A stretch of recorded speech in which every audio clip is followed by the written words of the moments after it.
4월 첫째 주 수요 말씀 데이트입니다. 오늘 하나님께서 우리에게 주신 말씀은 히브리서 3장 7절부터 13절까지의 말씀입니다.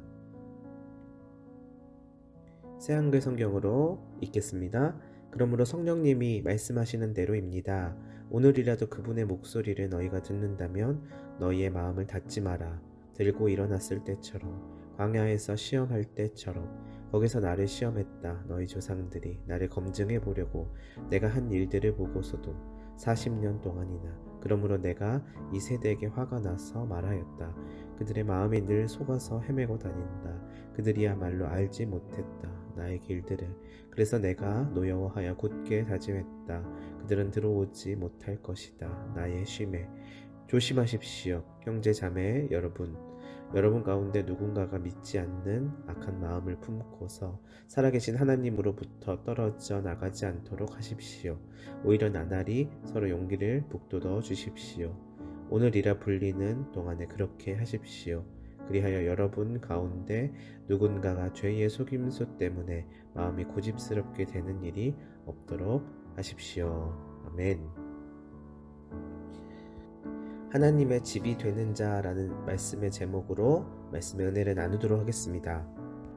우리 하나님께서는 우리들에게 자신이 하나님 되심을 나타내시기를 기뻐하십니다. 옛적에 다양한 방법으로 말씀하시던 하나님께서는 마지막 방법으로 아들을 통하여 자신을 드러내어 보이시며 말씀하셨습니다. 그래서 히브리서의 저자는 말하기를 하나님의 아들이신 예수를 깊이 생각할 것을 강조합니다. 그 이유는 하나님께서 우리들에게 자신을 드러내시는 마지막 방법이 아들로 하시는 것이기 때문입니다.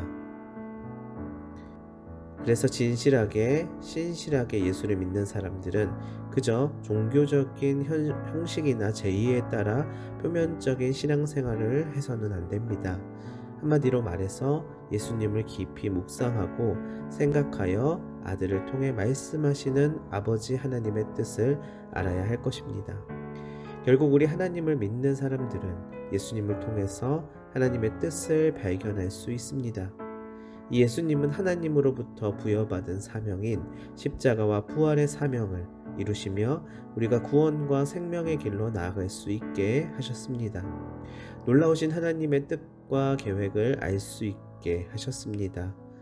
히브리서의 저자는 예수님께서 이루신 이 구원의 진리를 진정으로 사랑하며 담대하게 끝까지 확실하게 붙잡으면 비로소 그의 집이 될 것이다 라고 이야기합니다. 여기에서 집은요, 다름 아닌 하나님의 집입니다. 다시 말해서 교회를 의미한다고 볼 수 있지요. 디모데전서 3장 15절에 보면은 이렇게 이야기합니다. 그것은 내가 간 것이 늦어질 경우에 그대가 하나님의 집에서 어떻게 처신해야 하는지를 알도록 하기 위해서라네. 하나님의 집은 살아계신 하나님의 교회이며 진리의 기둥과 터전이네. 아멘. 이 집은 살아계신 하나님의 교회요 진리의 기둥과 터다라고 이야기하죠. 이 표현은요, 단순히 건물을 의미하는 것이 아닙니다. 이 집은 공동체를 의미하고요, 좀 더 구체적으로 말하면 가족적인 개념입니다. 즉, 이 하나님의 가족에 들어오기 위해서는 아들이신 예수께서 이루신 구원의 진리를 사랑하며 굳게 붙잡고 끝까지 나아갈 때에만이 가능한 것입니다. 그렇다면 이 하나님의 집이 되는 한 가지 비결이 있다면 그것은 무엇일까요? 먼저 그러기 위해서는 몇 가지 생각해야 할 점이 있습니다. 저자는 히브리인 기독교도들이 잘 알고 있는 그들의 역사를 통하여서 이 점을 강조합니다. 7절부터 11절까지를 보았습니다. 그러므로 성령님이 말씀하시는 대로입니다. 오늘이라도 그분의 목소리를 너희가 듣는다면 너희의 마음을 닫지 마라. 들고 일어났을 때처럼 광야에서 시험할 때처럼 거기서 나를 시험했다. 너희 조상들이 나를 검증해 보려고 내가 한 일들을 보고서도 40년 동안이나 그러므로 내가 이 세대에게 화가 나서 말하였다. 그들의 마음이 늘 속아서 헤매고 다닌다. 그들이야말로 알지 못했다. 나의 길들을. 그래서 내가 노여워하여 굳게 다짐하였다. 그들은 돌아오지 못할 것이다. 나의 쉼에. 아멘. 이 말씀을 생각해 봅시다. 지금 저자는요, 시편 95편을 인용하여 말씀하고 있습니다. 이 시편은 다윗이 지은 시로 알려져 있습니다. 그러나 지금 저자는 성령께서 하신 말씀이다라고 강조하지요. 다윗을 감동시키셔서 말씀하신 성령 하나님은 구약 시대도 역사하셨지만 바로 지금에도 말씀하신다는 것입니다. 한마디로 말해 지금도 그 하나님께서 살아계셔서 우리들에게 성령의 감동하심으로 말씀하고 계시다는 것입니다. 즉 하나님의 집인 교회가 되기 위해서는 살아계신 예수 그리스도의 영인 보혜사 성령님을 믿고 의지하며 함께 동행해야 하는 것입니다. 성령께서는 예수를 알게 하시고 아버지 하나님께로 나아가게끔 하십니다. 오늘 본문 7절에서 8절까지를 봅니다. 이렇게 이야기하죠. 그러므로 성령님이 말씀하시는 대로입니다. 오늘이라도 그분의 목소리가 너희가 듣는다면 너희의 마음을 닫지 마라. 들고 일어났을 때처럼 광야에서 시험할 때처럼. 이는 다음과 같이 요약할 수 있습니다. 오늘 너희가 그의 음성을 듣거든 너희 조상들이 광야에서 시험받던 날에 반역한 것과 같이 너희 마음을 완고하게 하지 말아라. 성령의 인도하심을 거부하고 외면한 인생이 어떠한지를 좀 더 자세하게 이야기하지요. 즉 이스라엘의 역사를 볼 때 출애굽 1세대들은 구원의 은혜와 성령의 현장 속에서 살아오고 그 역사적인 사건들을 보았음에도 불구하고 그들의 마음이 강팍하여 갈팡질팡하였고요. 근데 하나님을 대적하였던 역사가 있었습니다. 그들은 하나님이 참된 목자 되심과 자신들이 그 목장의 양들임을 깨닫지 못하였고요. 또한 그러한 환경 가운데 있기를 거절하였던 것입니다. 이는 예수로 인해 얻는 구원의 진리에 대한 확신, 소망, 자랑을 굳게 잡지 못하는 것입니다.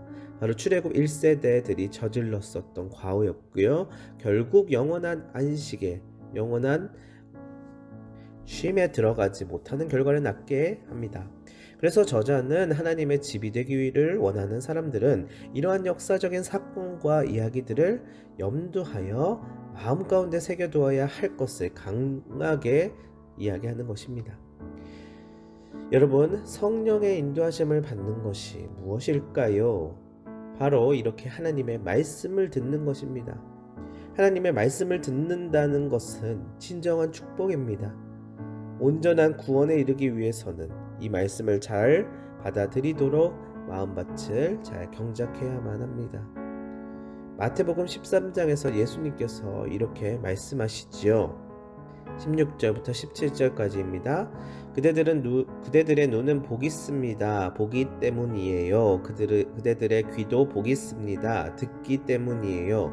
아멘. 그대들에게 말합니다. 그대들이 보는 것을 많은 예언자들과 의인들이 간절히 보고 싶어 했지만 보지 못했습니다. 또 그대들이 듣는 것을 간절히 듣고 싶어 했지만 듣지 못했습니다.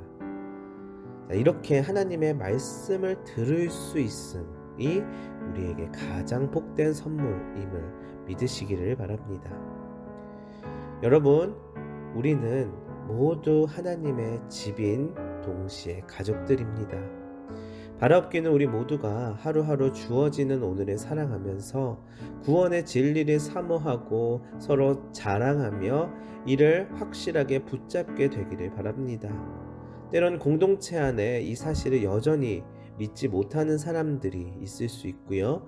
또한 믿음이 연약해져서 자꾸 의심하고 유혹에 쉽게 빠지는 이들이 있을 수 있습니다. 이럴 때마다 항상 서로 격려하며 이 믿음의 공동체가 날이 갈수록 온전하게 세워져 갈 수 있도록 서로 힘을 보태야 할 것입니다. 이 일을 이루기 위하여서 예수님께서 이 땅에 오셨습니다. 사순절을 지나고 있지요. 이제 우리는 이 주님의 이 고난의 시기를 묵상하며 비로소 부활의 주님을 바라보아야 할 것입니다. 성경이 증언하는 주는 살아계신 하나님의 아들이요 우리의 구원자 되십니다. 우리가 이것을 마음 가운데 받아들이고 또한 함께 더불어 살아야 할 것입니다. 또다시 시행착오를 겪거나 방황하지 아니하고 온전히 그분의 집으로서 참된 평안을 누리었으면 합니다. 그리하여 확실한 은혜 가운데 우리가 거할 수 있게 되기를 바랍니다. 오늘 무엇보다도 예수님을 믿음이 가장 큰 복이 된다는 사실을 기억하는 우리 모두가 되기를 간절히 소망합니다. 기도하도록 하겠습니다. 하나님 아버지, 예수께서 이 땅에 오심이 우리에겐 더할 나위 없는 좋은 소식이지만 아버지 하나님에게는 어쩌면 가슴이 사무치는 일이었지 않았을까 여겨집니다. 그러나 마지막 그 방법을 통해서라도 우리가 하나님을 믿고 구원에 이르기를 원하셨던 그 뜻을 이제서야 깨닫습니다. 이 귀한 믿음을 잘 간직하고 서로 나누며 더욱 주님의 몸된 교회로서 세워져 갈 수 있도록 우리를 도와주시옵소서. 예수님의 이름으로 기도합니다. 아멘.